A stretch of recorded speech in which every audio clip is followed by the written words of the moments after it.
the core messages that came through that let me put the book together basically boiled down to polyamory is not that different than monogamy. You have to treat the people you live with like real people. Hey, I'm Ellecia, your non-monogamous relationship coach.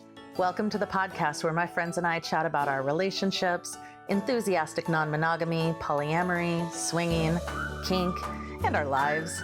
You'll get a candid peek into what makes it worth it to live life outside the box. And in case you're still wondering, nope, we're not monogamous.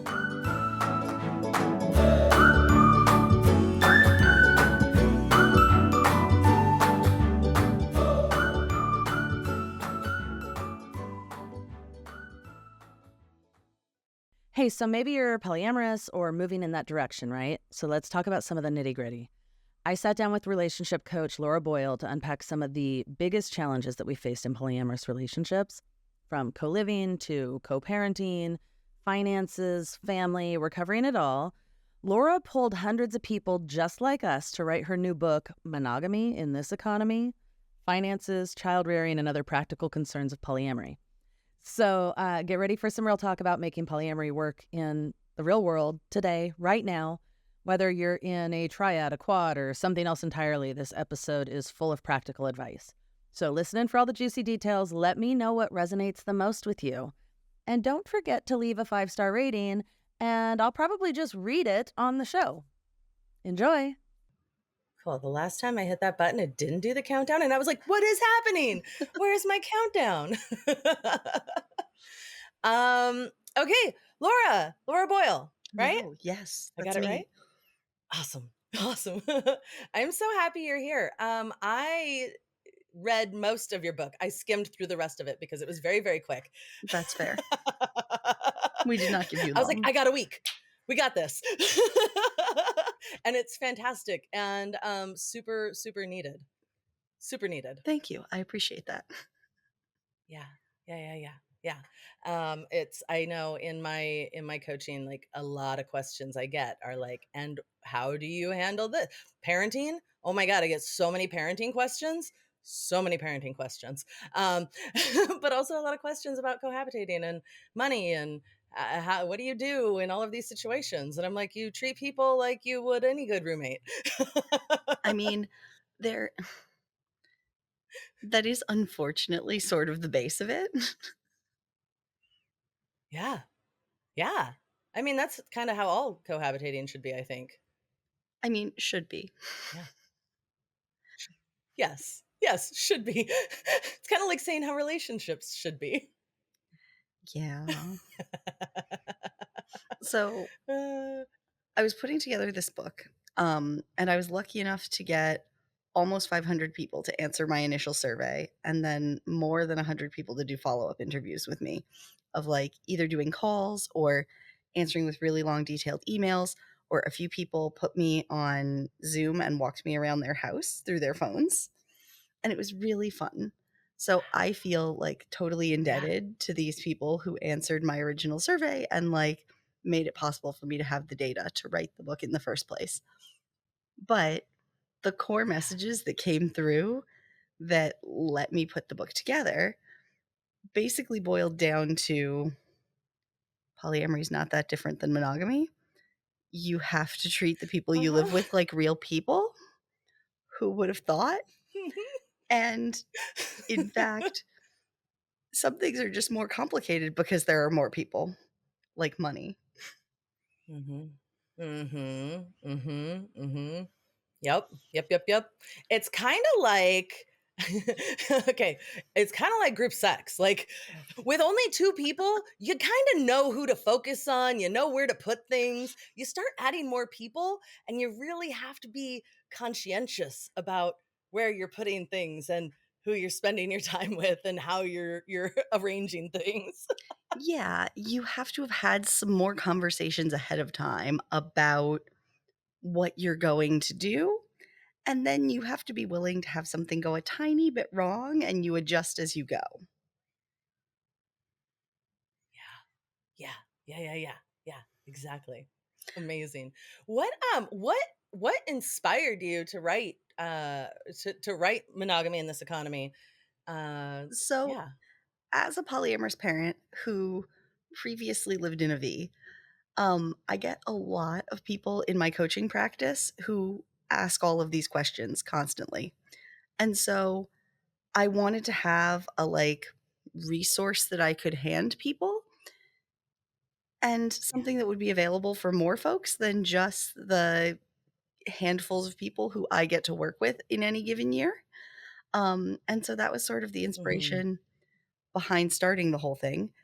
And so I said, well, if I'm going to do this, I should be a little bit scientific about it. And so I made this survey to try to get community input. And I was so lucky that a bunch of other people shared it. And so we got this great response. And I was able to have enough information that it was really a rich kind of response to work from. And then the publisher was like, Yeah. "Oh, you have this big survey that you're working from? We're really interested in putting this out in the world." And so it didn't have to just be a self-published whatever like my previous book. Uh-huh. So, yeah, Uh-huh. so that Uh-huh. was the basis That's of why. fantastic. Uh-huh. Uh-huh. What was there anything that surprised you? I was the most surprised, honestly, by how many triads there were, which, like, I probably shouldn't have been. Like, 3 is the least complicated number after 2. But also, Mhm. I, like every other polyamorous influencer in the world, have made the video of like, "We don't all live in triads, you guys," but we sort of do all live in Uh-huh. triads if we're living in groups of 3 or more adults. I'm sorry to break it to you all. Mhm. Mhm. It's true. It's true. It's funny, yeah, same. I have done the same. Like, look, it's not that's not the end all be all. And also I have a triad that I live with. Right, As well like, as I lived in a children V, and so roommates. yeah. Uh-huh. Uh-huh. Uh-huh. Look at the three of us. Right, like, my kids have 3 parents, so I can't really say that I'm outside of that norm, but also, not everyone.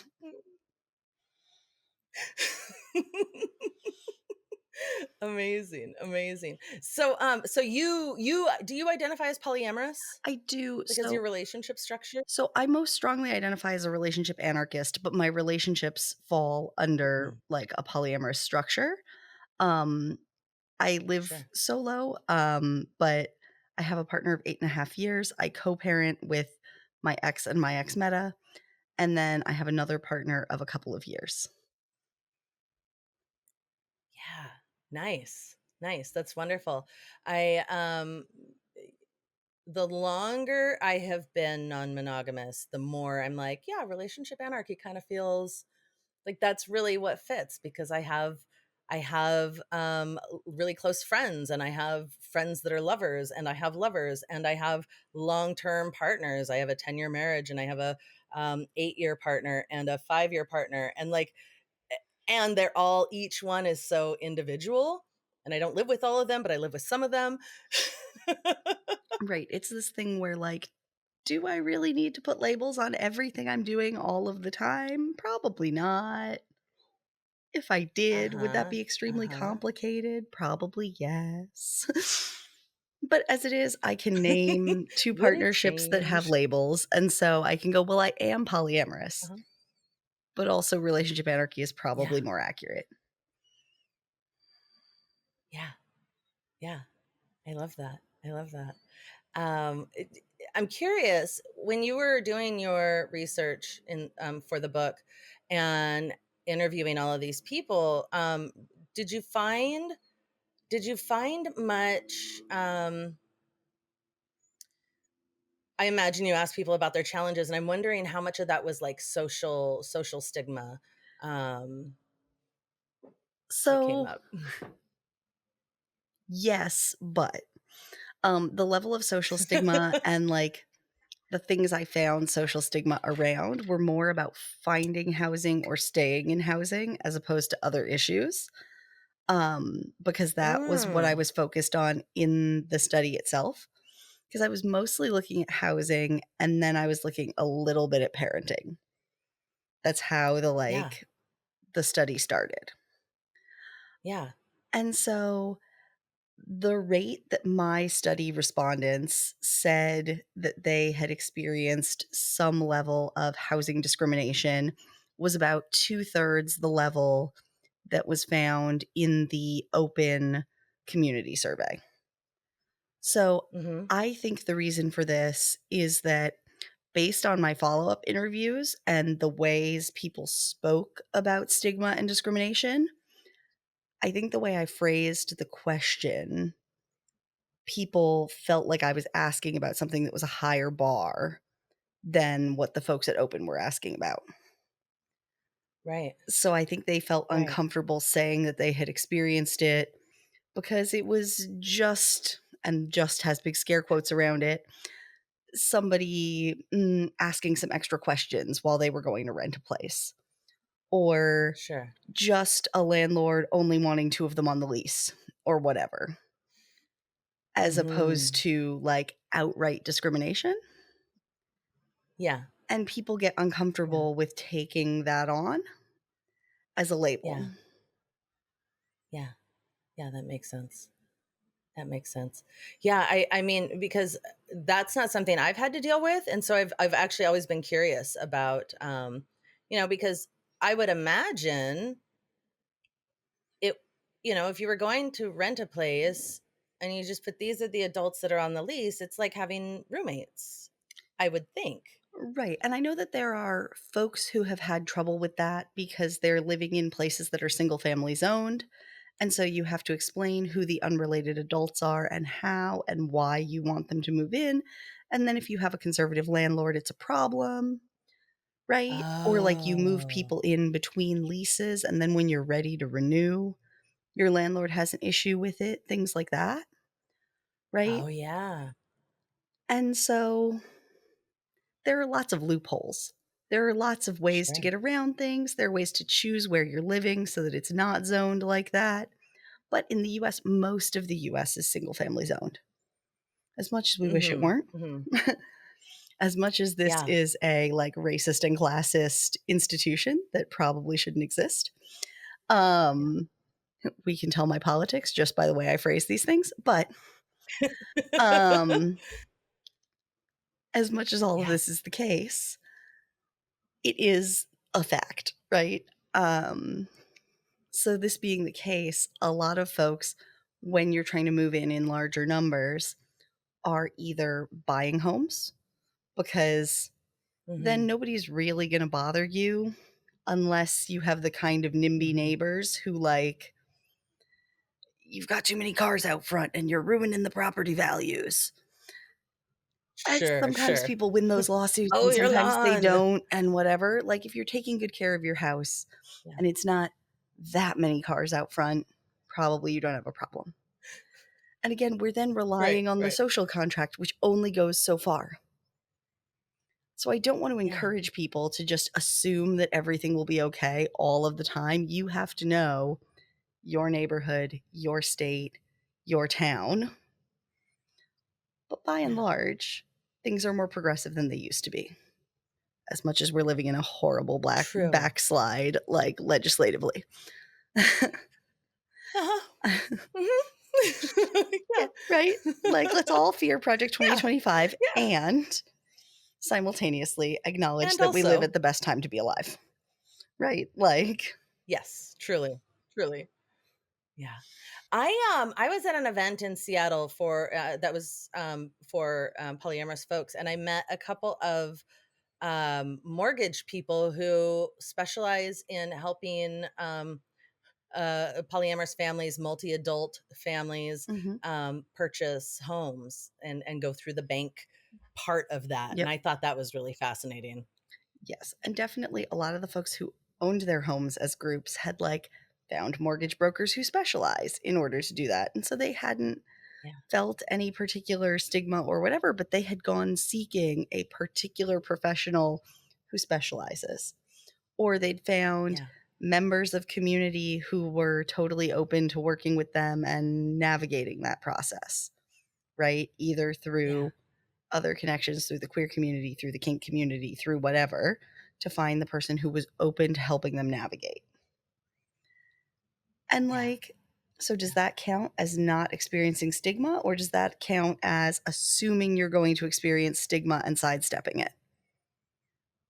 I don't Right. know, and Right. I don't want to presume either of those things in my reporting. So I Yeah. noted that I felt like my results were in line with Opens because of these little differentiators in how we ask the question. Sure. Sure. Yeah, that makes sense. That makes a ton of sense. But yeah, and like I really enjoyed getting to talk about such a wide variety of topics in the book because we talked about like housing and how people arrange their bedrooms and like all of these sort of things that I think are just kind of expanding people's views of the possibilities because Yeah. some people who I talk to in coaching are like, well, I could maybe live with a meta someday if we had like an enormous house. If everybody had their own rooms, tons of spaces, a bathroom per adult. I don't know about the rest of you, but I live in a part of the country where it's entirely too expensive to imagine this future. Mhm. Maybe the rest Mhm. of you live Mhm. in places where land and housing are cheap enough for this, but I do not. So Does that exist? I look, given the housing crisis we currently face, maybe nowhere is there. But Yep. for me, it is certainly Yep. a dream. And so I really enjoyed talking Yeah. to people about the differing ways they had made their space concerns work, whether that involved prioritizing space for kids and creating like innovative ways for adults to share space in their house, or like Yeah. prioritizing entire rooms as closets so that adults could then share bedrooms in interesting ways because they were in like 1900s houses that Yeah. 1904 houses, right, that had no closets in Uh-huh. them. Yeah. And so like turning a bedroom into a closet and then everybody shared a room kind of deals. And I thought that was really cool. So like Yeah. little Yeah. weird things I would never have thought of doing that were really interesting. And I had fun sharing these kinds of Uh-huh. things. Or people who created new doorways into bathrooms so that something was no longer a master bath. It was now a shared bathroom for all of the adults so that there was no Right. longer a I master. don't have to walk through the bedroom. Right. Mhm. Nobody loses Mhm. their privacy in such a huge way, but everybody gets access to the Yeah. good bathroom. Yeah. Yeah. And like, Yeah. are some of Oh, these I really love that. I know privileged we things to we be turned able our to we do? turned our garage into an extra space. Yeah. So, like, all these sorts of Bec ideas that, yes, it's a privilege to be able to do them, but also Mhm. sometimes it costs a lot less to do that kind of renovation than to find a house that's that much bigger. Yeah, and fits all the desires. Yeah. So, anyway, Mhm. I Mhm. enjoyed getting to do that. I enjoyed getting to talk about the ways kids change those equations because those are questions that people ask us a lot, right? Like, Yeah. what does it Yeah. mean when you include kids? What does it mean to breakups when you include kids? How do Mhm. you include like managing your breakup when somebody moves out of a house and they were really close with your kids for 6, 7, 8 years that they lived with you? Mhm. Mhm. And so sharing the stories of how people managed those relationships Yeah. and what it looks like when you're still really hurt about that breakup, so you don't want to manage that relationship for your child, but like your partner will do that for you and for your child still. I thought Uh-huh. some of those were really Uh-huh. touching stories, and so I Yeah, that's enjoyed getting to beautiful. share some of that, right? And Yeah. like again, I feel like such a sense of debt for all of the folks who shared their stories with me where I got to share and reshare those. Mhm. Mhm. Mhm. Yeah, that I love that. That is so different than you typically see. In a monogamous culture, a breakup means like everybody's broken up, all ties are cut, and they're blacklisted. And that's so hard for people who are like, children, and other people who are like, but I didn't break up with them. Right. And like we're already rewriting all of these rules whenever we have step parents in our culture. Mhm. And Yep. so doing a little extra rewriting And Yeah. either doing that for people to begin holding a parenting role for our kids, or to say they held a parenting role for this many years. If the kid wants to continue having a relationship with them, I'll facilitate that. Yeah. Is, I think, really cool. Yeah. And Yeah. like nothing That's is lovely. better or worse, but opening people up to these possibilities is, I think, helpful and handy and something that people can consider moving forward. Mm-hmm. Mm-hmm. Mm-hmm. Yeah. I wonder, I'm curious if you found, or what you heard or have seen about how polyamorous parents are navigating the conversations, about their family structure and their children and like the outside world. I mean, as a polyamorous parent with kids who are 10 and about to turn 8, our navigation of it has been that other kids are totally chill. Other kids as Yep. parents are sometimes not, Yep. right? And Yep. so for the most part, it's a matter of managing adult expectations Yeah. and figuring out where the adult expectations are going to be misaligned and not giving them space to create a bad experience for our kids. Mm-hmm. Mm-hmm. Yeah. And like some of this has been shaped by living in a relatively liberal environment, Yeah. but also we've been lucky enough to mostly not have our kids have a bad experience, right? A couple of times there Yeah. have been friends who like their parents don't want them coming over our house, so we do play dates outside the house or whatever. Excuse me. Mm-hmm. But yeah, Mm-hmm. so little things like that. But for the most part, it's been pretty smooth sailing. Like Yeah. my kid, when he was 3, his pre-K did, the all about families kind of day. And he came home, and this is one of my favorite stories in life. He came home and was like, "Did you guys know not everybody has 2 moms?" Full sincerity. And like some other kids in his class Oh, also had 2 moms because they were like the children of divorce and yeah. had like remarried parents. Yeah. And so it wasn't, I'm the only one who has 2 moms. Did you know some people don't have 2 moms? It's so sad for them. Yeah, he was so concerned. He was like, "How do their Oh. moms get anything done?" God, that's cute.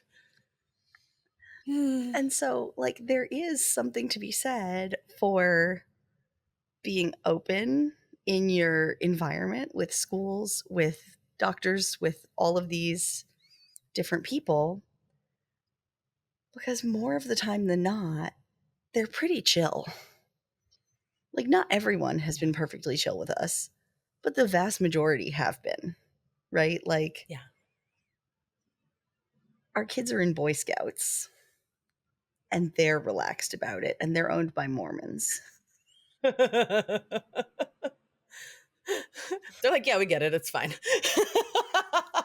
Like, Yeah, I have found a lot of people are just like, I'm not even going to ask. right, Like, right. I mean, like that has nothing to do with what I'm doing here. and I think now that I no longer, like, I'm separated from their dad, people just assume we're divorced.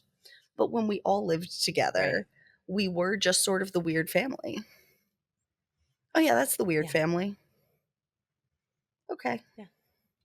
And like my Yeah. I partner have one of of 8.5 years lives in a triad. And so his kids have 2 those. dads. And like, oh, yeah, those are Hmm. just the weird kids.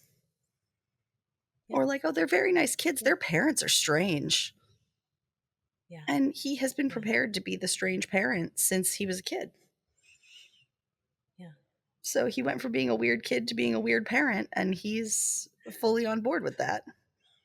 Oh, that's So amazing. he does everything he can to like be chill enough that the other parents are not so weirded out that like his kids don't get invited to things, and that's it. Yeah. Yeah. Yeah. I have teenagers and they're all like, yeah, this is just it's fine. It's whatever. Like Right. it's not a thing. And I've found the I am much more concerned about it than my kids have ever been. Mhm. So like, I won't, like Facebook friend their friends' parents. Mhm. I'm like, nah, we're not going to do that because I'm very, clearly I have a podcast and I'm very vocal.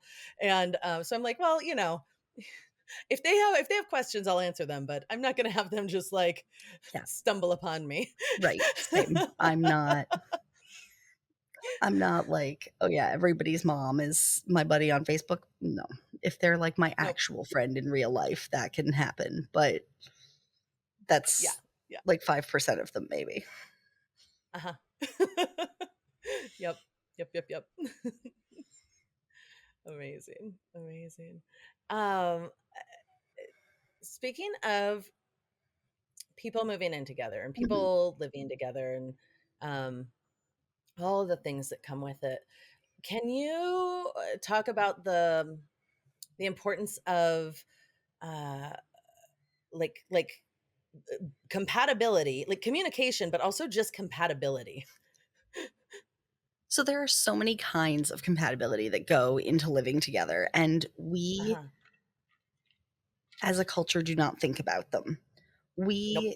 We talk to people about finding your happily ever after and, like, being swept off your feet and people being supposed to be your best friend, but also your, like, sexual zenith, but we do not Mm-hmm. talk to people about liking things at a similar level of messiness as one another. And we do not Uh-huh. talk to people about having similar values around finances as one another. And Yeah. we do not talk to people about wanting similar levels of having guests over as one another. And those 3 Mm-hmm. things are, like, the biggest indicators of whether or not you'll hate living together. Yeah. Because if one of you is a social butterfly who wants friends over twice a week and doesn't care if the house is a mess or not when that happens, and Mm-hmm. the other one wants the house neat as a pin when people come over because you can't see their dirty clutter shame, and Mm-hmm. also really isn't that social in the first place. Like, they'll go out and socialize with people if they need to, but, like, for people over the house, they don't want that more than once a month. You're gonna Mm-hmm. have a Mm-hmm. bad time. It's not gonna go Yeah. well. That's gonna be very uncomfortable, and Yeah. it's gonna become very uncomfortable within those, like, first 3 months. It's not gonna be Yeah. good. There's gonna be fights. It's gonna Real be quick. bad. And sometimes those 2 people can have a partner in between them who could go either way on both of those things. Uh-huh. Like, they're maybe really social, just like the person who wants people over twice a month, but they're or twice a week rather, but they're really happy going out twice a week. They don't need anyone in their Yeah. space. They'd rather their space be kind of empty, like it just be theirs. Yeah. But they wanna be social that often. And they like their space to be really neat, like the person who needs it to be perfectly neat when anyone comes in. Mm-hmm. And so you got that person in the middle going, "I'm upset with both of you. Why?" And the 3 of them are trying to live together. And our culture Yeah. also puts a lot of the onus of housekeeping on people socialized as women. And when you Mm-hmm. combine all of that, Mm-hmm. you can get into some perfect storm territory, Yeah. especially if it's a man as the hinge and women on both ends of that arguing about frequency and cleaning. Uh-huh. Uh-huh. I If you reverse the genders, it's still equally bad because then you've got a woman in the middle going, "And you guys are expecting me to make you lists of how often to do something and why, and neither of you is following them, and I can't figure out the expectations for how to do this, and what is wrong with you? I love you both, but I will get both of you. Both of you. No." Uh-huh.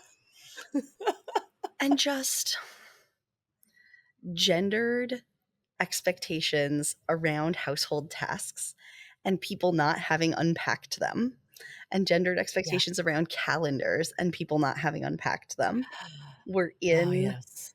the top 2 complaints around people moving in together, especially if it was a third, which is in giant scare quotes, moving Yep. in with a couple, especially. Yeah.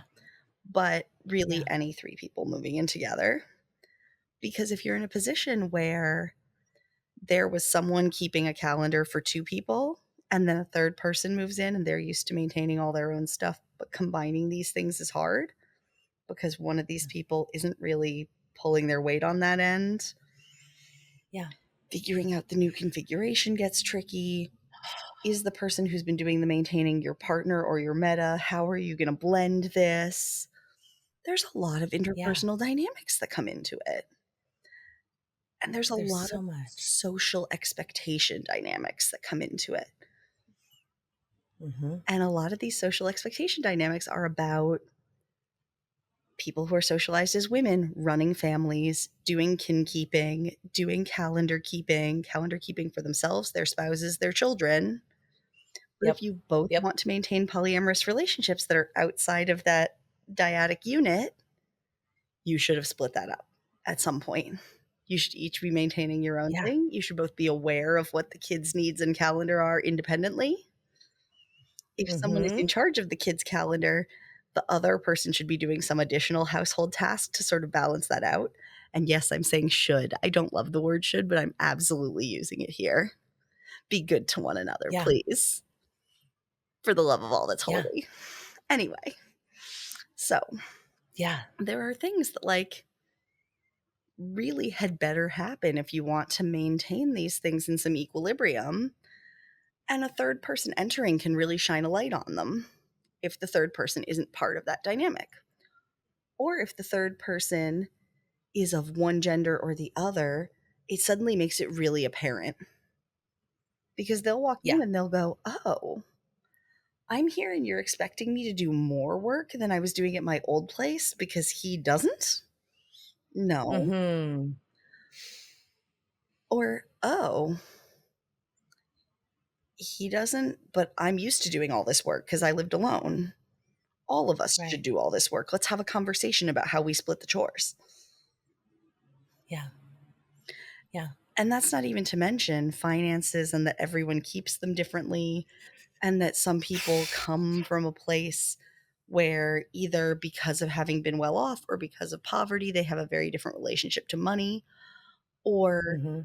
they have really strong feelings about whether or not you talk about money or whether or not you pay people Mm-hmm. back one by one for things, or what's Yeah. a shared expense and what's not a shared expense, which varies so Uh-huh. enormously. Because for some people, it's Yeah. like, Who's well, paying for the dog food?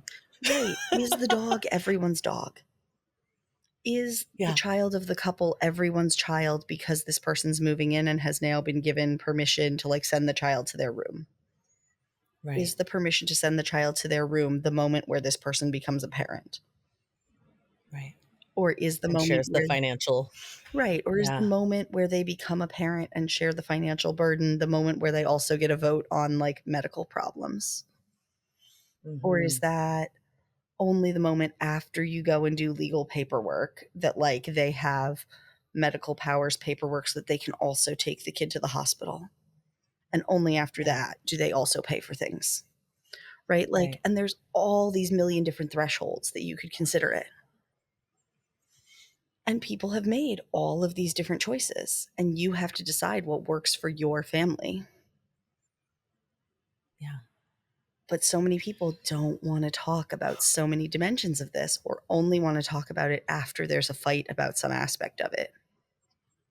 Yeah. It's scary. Right. You only want to chat about it after somebody pays for a big vacation on a credit card that someone else can see. And they go, "You bought what?" Uh-huh. Uh-huh. And they're like, "Well, but we said that dating was on that card. That's not a date. That's a 4-day trip." Yeah. Wait a And minute. to some people, that's an obvious distinction. And to some people, no, that's a date. We Yeah. talked about it. Yeah. You took a 2-day overnight with that person and you put that on the card. That was gas and a $75 campground fee. Right. And Mm-hmm. Yeah. these are realistic conversations that people who are sharing money have. Yeah. And so the vast majority of people who shared finances in my study did not completely share finances. They partially shared finances.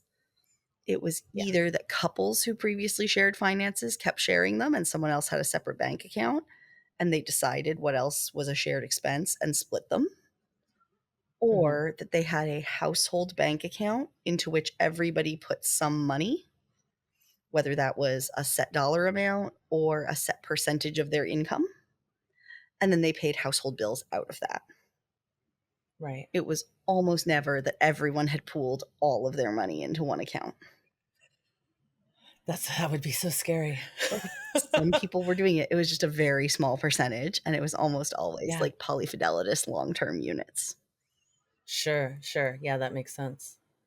Yeah. And, like, a few people Wow. had gone, everyone has completely separate finances, which I also understand. Yeah. Yeah. That's what we do. But we were my husband and I were both married previously Mhm. to and had like there was financial abuse for both of us. And so for when we got together, we were like, nope. We will not be sharing our finances. You pay for that, I'll pay for this. And then as other people show up, we're like, you pay for that, you pay for that, I'll pay for this. Yeah. Look, people with Yeah. more roommates, with multiple marriages, and with lower income tend to keep money separate, Yep. and the Yeah. higher your income goes, the fewer people are involved, and the fewer times folks have been Yeah. married, the more likely they are to pool them. Uh-huh. Those were the factors that correlated. Yeah. That makes sense. That makes so much sense. So, Yeah. but I thought it was Yeah. interesting that all of those factors correlated. Um, Uh-huh. Yeah. It's fascinating. Seeing how other people do things. I mean, that's why I started this podcast. I was like, there's lots of resources now, but I every time I'm reading a book or listening to a podcast, I'm like, cool, great advice, but how'd you figure it out? right.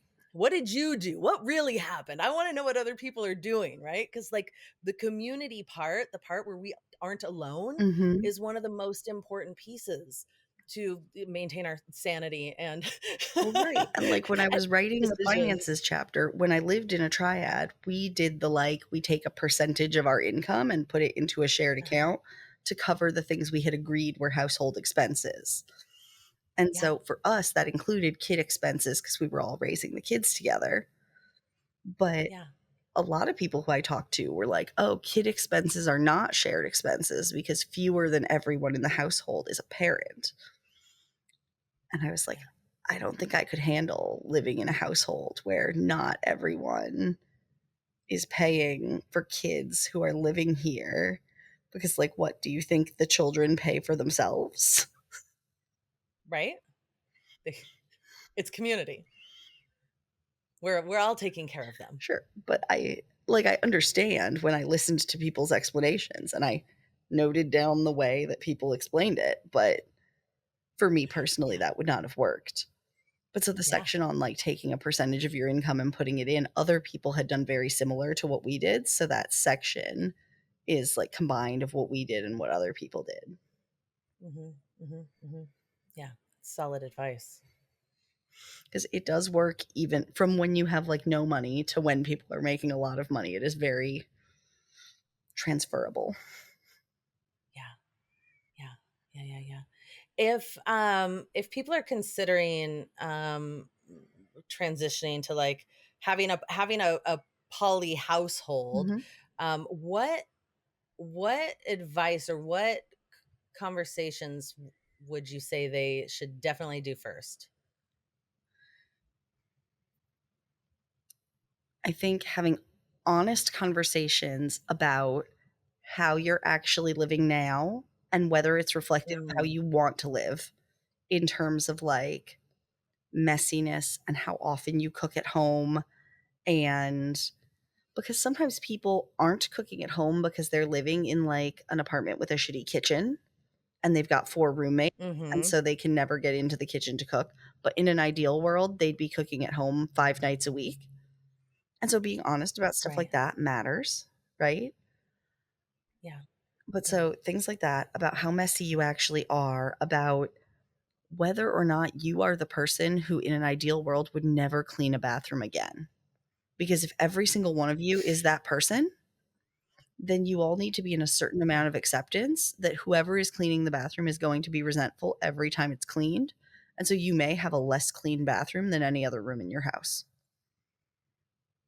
I'm Yeah. not saying that it won't get Yeah. cleaned, but I'm saying if the rest of your house is getting cleaned twice a week, the bathroom might be on a once a week or once every 10 days schedule. And like, as Yeah. the child of a neat freak, that might be a little hard for me personally, but it might be the Uh-huh. right schedule for you and yours. So consider it. Right. Yeah. And so, like, there are some of these points that, like, you need to actually talk about. Talk about actual work and sleep schedules. Because if some of you work Mm. overnights, but not all of you, that's surmountable. It's less surmountable if some of you are children. Uh-huh. It's doable, but Yeah. it's real hard, right? If the person who works overnights is used to sleeping with like earplugs and eye masks and whatever, like maybe it's manageable, maybe it's not. Have realistic conversations about work schedules, about where it is you intend to live, about how it would work. The like practical nitty gritty are the things that need to get discussed before, not only after you're signing a lease. Do not sign a lease Mhm. before you have Mhm. some idea of how it would actually work. And then on Yeah. top of that, have some comfort with everybody who is going to be living in the building. If there's anyone in the group who you could not spend a whole evening with by yourself, consider not doing it. Uh-huh. Because, like, if you need to feel sometimes that you need to fully escape, you're going to get uncomfortable in your own home and it's not worth it. Yeah. Yeah. And, like, everybody gets that a couple times a year because that's Sure. just family. That's just life, right? Yeah. And these people will be your family by the time you're done living with them. Yeah. But you want to choose family appropriately. You don't feel that way all the time.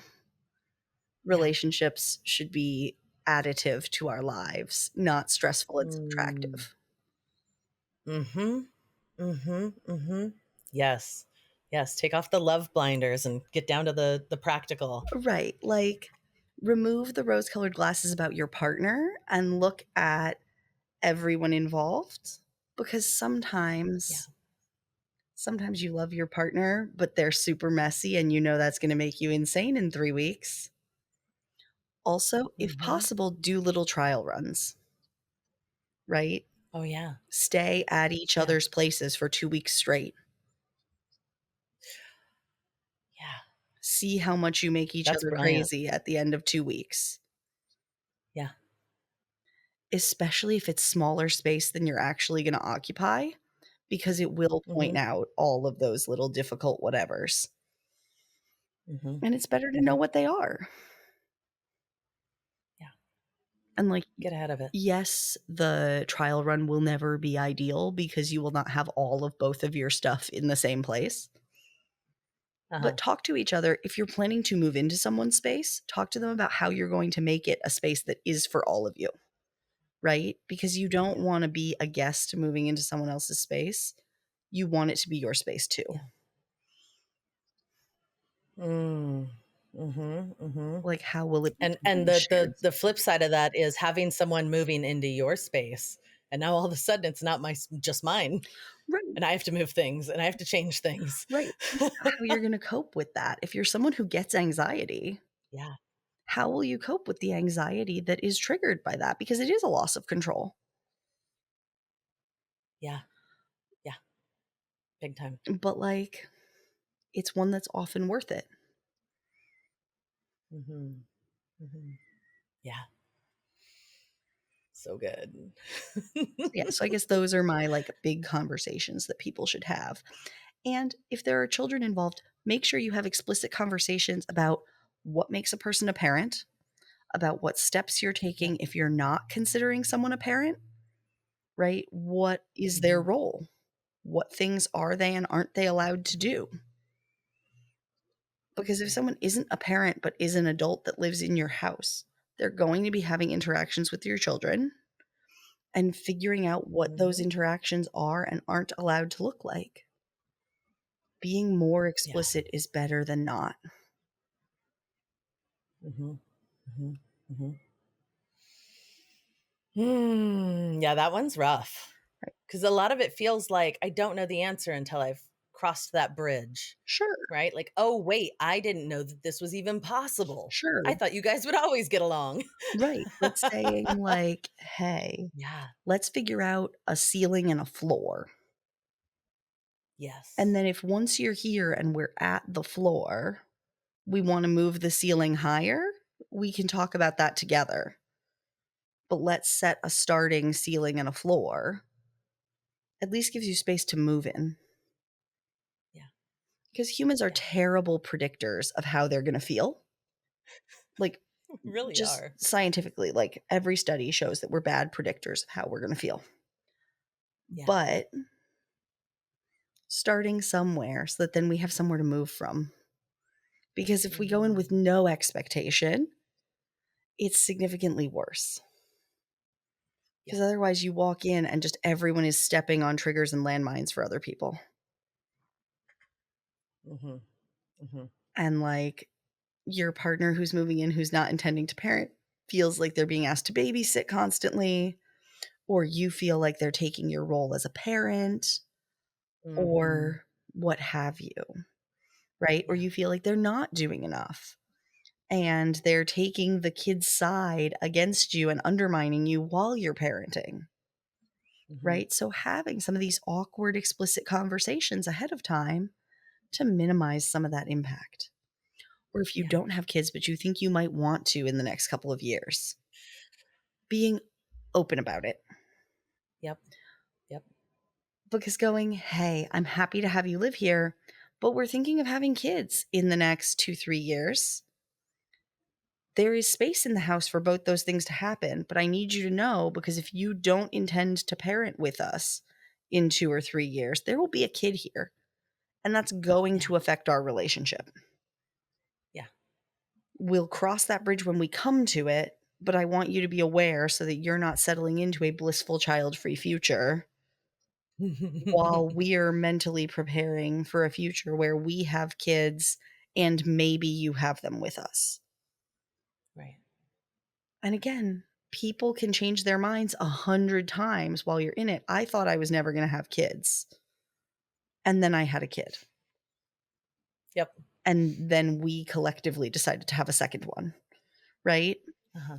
And so, I would not change that, but if you'd asked me 15 years ago if I was going to be a, like, happy mom of 2 kids, I would have said, "Probably not." Right? And so, Yep. being straightforward about your intended plans so that they're not totally blindsiding and having every few month check-ins about whether or not those plans have changed can be really valuable. Mhm. And, like, Mhm. they don't need to be as formal as, like, we sit down and have a radar every month, but, every 3 to 6 months going, "Hey, I still have these big life plans. My job is still this. It looks like I might get a promotion in the next 6 months. That would be cool. Mhm. If I do, this is what I wanna do with that extra money," is Yeah. helpful to the household. It keeps people in the loop. Yeah. Yeah. It's really important. Just keep talking. Just keep talking. Just keep going. Keep telling them all the cool Yeah. things people told you that you wrote down, or they can go read Monogamy in This Economy: Finances, Child I love Rearing, and it. Other Practical Concerns of Polyamory. Yes. Yes, yes, yes. Is there anything I haven't asked you that you wanna share? I mean, I feel like we've hit on most of it. I think I think it's important to note that there are so many slowly advancing ways to create formal supports for your parenting structure.